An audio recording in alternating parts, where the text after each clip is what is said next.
Assalamualaikum warahmatullahi wabarakatuh. Perkenalkan, saya Safina Zahra Aisyah, kelas 11 IPS 3. Pada kesempatan ini saya akan mempresentasikan salah satu bab dari kitab Ta'lim Muta'alim yang berjudul Hal-hal yang mendatangkan rezeki dan yang menghalanginya, dan yang menambah umur dan yang menguranginya. Setiap manusia membutuhkan makanan, maka para santri harus mengetahui hal-hal yang dapat mendatangkan rezeki, juga harus mengetahui apa yang dapat menambah dan mengurangi umur, serta hal-hal yang menyehatkan badan agar leluasa dalam menuntut ilmu. Rasulullah SAW bersabda, tidak dapat menolak takdir kecuali berdoa, dan tidak dapat menambah usia kecuali berbuat baik. Maka sesungguhnya orang laki-laki bisa terhalang rezekinya karena dosa yang dikerjakannya. Hadis ini menunjukkan bahwa melakukan dosa itu dapat menyebabkan terhambatnya rezeki, khususnya dosa akibat berdusta, karena dusta itu dapat menyebabkan kefakiran. Tidur pagi dapat menyebabkan miskin harta, juga miskin ilmu. Ada orang yang berkata, bahagianya orang itu jika mengenakan pakaian, adapun cara mengumpulkan ilmu adalah meninggalkan tidur. Penyair berkata, bukankah termasuk kerugian bila malam-malam dibiarkan berlalu tanpa guna, padahal malam itu dihitung termasuk jatah umur. Penyair lain mengatakan, bangunlah di waktu malam, agar kamu mendapat petunjuk yang benar. Betapa lamanya kamu tidur sementara itu, umurmu semakin habis. Termasuk yang dapat menghambat rezeki ialah tidur dengan telanjang, kencing dengan telanjang, makan dalam keadaan junub, makan sambil bersandar di atas lambung, membiarkan makanan yang terjatuh, membakar kulit bawang merah dan putih, menyapu rumah dengan sapu tangan, menyapu rumah pada malam hari, membiarkan sampah di dalam rumah, berjalan di muka orang tua, memanggil kedua orang tua dengan namanya.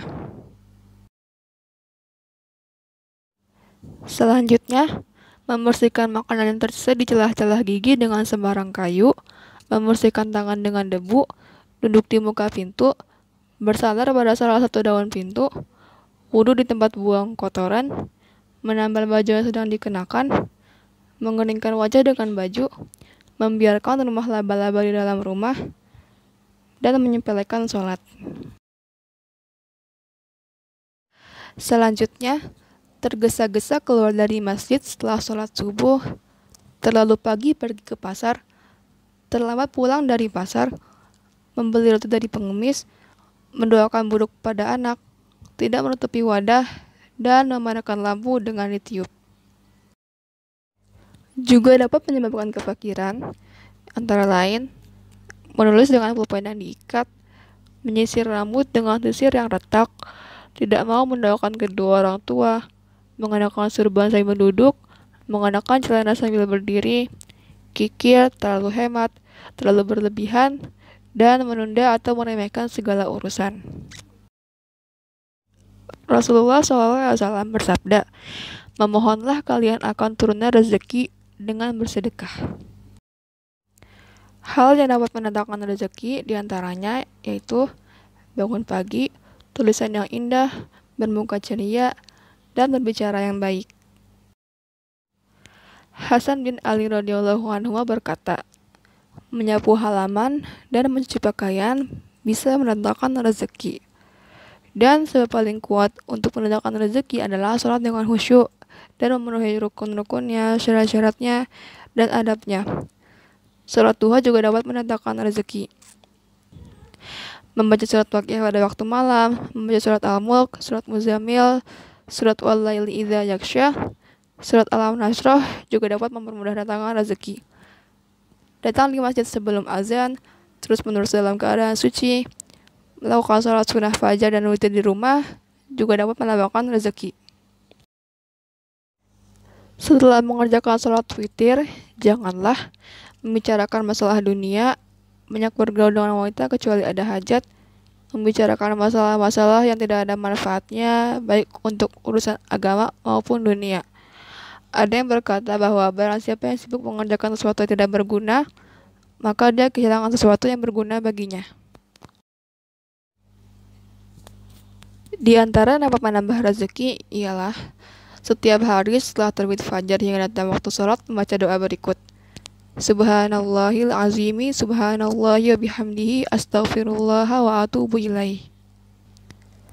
Pagi dan sore supaya membaca La ilaha illallahul malikul haqqul mubin 100 kali. Artinya, tiada Tuhan melainkan Allah, Maha Raja, Maha Benar, Maha Pemberi penerangan. Setiap fajar membaca Alhamdulillahi wa subhanallahi wa la ilaha illallah 33 kali. Setelah sholat juga demikian. Istighfar 70 kali setiap hari. Dan terbanyaklah membaca La haula wa la quwata illa billahil aliyyil azim. Dan sholawat. Setiap hari Jumat bacalah Allahumma agnini bihalalika an haramika wakfini bifadlika amman siwak 70 kali. Setiap hari hendaknya membaca puji-pujian ini. Antallahul azizul hakimu Antallahul malikul qudus. Demikian yang saya presentasikan. Kurang lebihnya mohon maaf. Wassalamualaikum warahmatullahi wabarakatuh.